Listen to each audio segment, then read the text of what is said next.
In Washington, I'm Philip Yen. Is it time to buy or sell? Well, billions have been made in the property market, but prices are dropping. We'll talk to experts as to what's next for the hot property sector. I'm Michelle McCory at the NASDAQ in New York's Times Square. Greece's economic future hangs in the balance as crucial talks stall. And I'm Mike Walter, the Washington News Desk. More killing in Syria as UN talks stall. We've got team coverage coming up.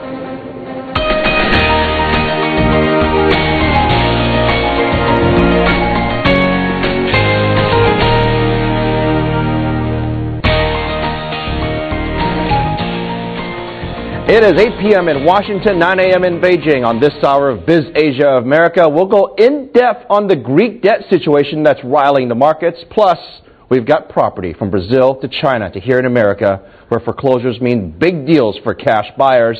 And in the future, instead of driving your car, it may drive you. But first, we start with Greece, where political leaders are racing to reach a deal on budget cuts that are key to securing a second bailout and avoiding default. They failed to reach an agreement over the weekend, and the talks have now been pushed back until Tuesday. That uncertainty is sending jitters across stock markets around the world, and European leaders are telling Greece there's no more time to lose. Filio Contrafori reports for us from Athens. As the problem continues to develop in Greece, Michelle's in New York with the global impact. Michelle? Hi, Phil. Well, let's first of all take a look at what exactly the Greek bailout involves.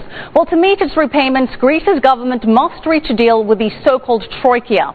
That's the European Union, the International Monetary Fund. Manufacturing data is painting a much more positive picture.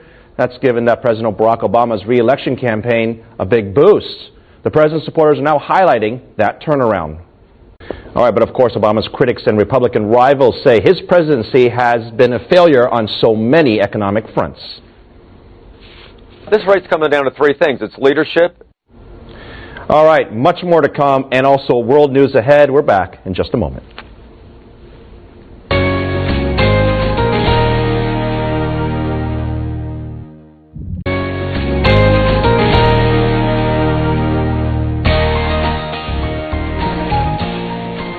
You're looking at live shots of New York's Times Square, where New Yorkers are still celebrating the victory of their football team, the New York Giants, in Sunday's Super Bowl. I'm at the NASDAQ market site in the heart of all the action. Well, Citibank has won approval to issue its own credit card in China, making it the first non-Asian bank to enter the market.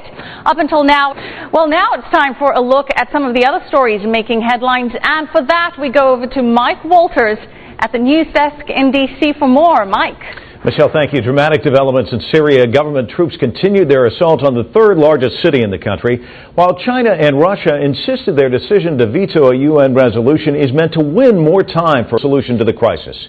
We've got team coverage. We begin here in Washington. Joining me now live with more overlooking the White House is CCTV's Nina Donaghy. Yes, Mike, shocking reports and images coming out of Syria causing outrage around the world and certainly here in Washington. But events are moving so quickly that they're far outstripping the diplomatic efforts. The Sudan People's Liberation Movement North. Philip, never had the opportunity to try these, but you say they're quite good, huh? Well, they are very good, and perhaps we'll bring some in for you, Mike. That's good stuff. Thank you very much. All right, China's effort to cool its property sector has successfully dragged down prices in major cities. Falling sales have also struck another blow as well. Here's our correspondent, Lily Liu from Shanghai with the latest data. Phil. All right, thank you very much, Lily Liu, joining us from Shanghai. All right, when we come back from the break, we'll take a closer look at the global real estate market and find out which country investors are eyeing. We're back in just a moment. Thank you very much. On to Michelle now, who's got a look ahead as to what investors will be watching for tomorrow.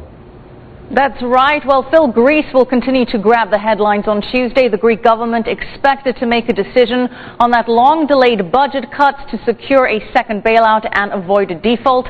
And back in the U.S., Federal Reserve Chairman Ben Bernanke gives his outlook on the U.S. economy and the federal budget when he testifies in front of a Senate panel.